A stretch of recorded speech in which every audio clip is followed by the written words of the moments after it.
Meaning of granddaddy. Granddaddy. Granddaddy. Granddaddy.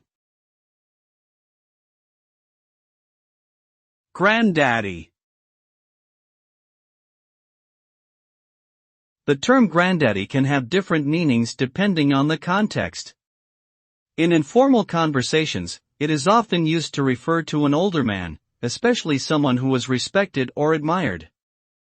It can also be used to describe something that is considered the most important or significant of its kind, for example, the granddaddy of all music festivals.